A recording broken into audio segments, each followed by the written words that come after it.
Sa tibuok nga kasing-kasing, Mayo 21. Si Jehovah nga imong Dios nagasugo kanimo niining adlaw sa pagbuhat sa kabalauran ug mga tulumanon. Busa singkamutan mo ang pagbantay ug pagbuhat niini sa bug-os mga kasing-kasing ug sa bug-os mga kalag.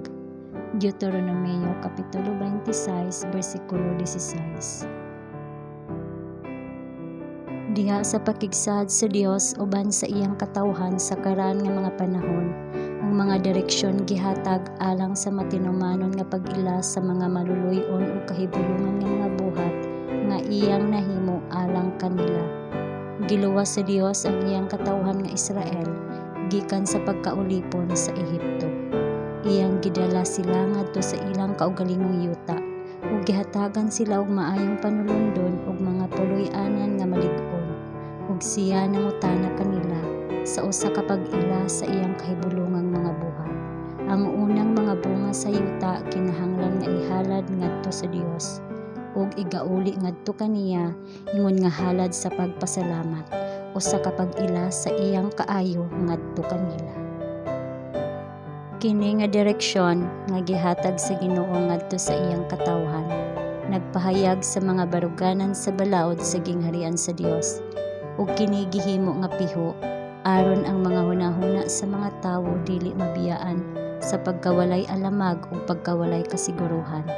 Kini nga mga kasulatan nagpresentar sa walay hunong obligasyon sa tanan nga gipanalanginan sa Dios ug kinabuhi ug kahimsog ug mga bintaha sa temporal o espirituhanon nga mga butang.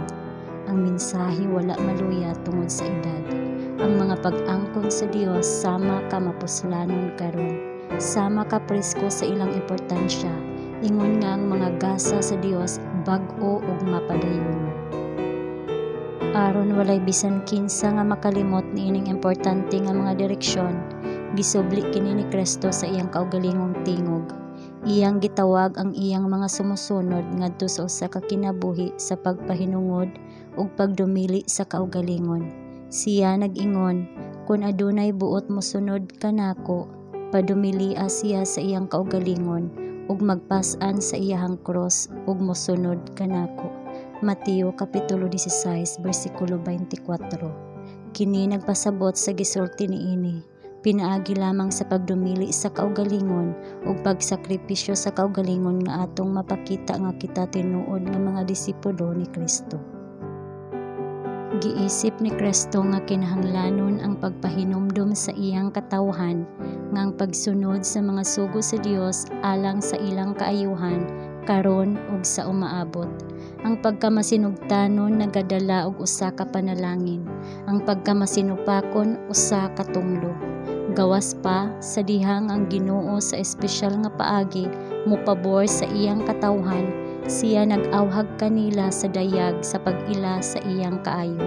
Niining paagiha ang iyang ngalan mahimaya. Kay ang ingon nga ang pag-ila usa ka pagpamatuod nga ang iyang mga pulong matinud-anon ug tinuod. Magmaya ka sa matag maayong butang nga gihatag kanimo sa Ginoo nga imong Dios.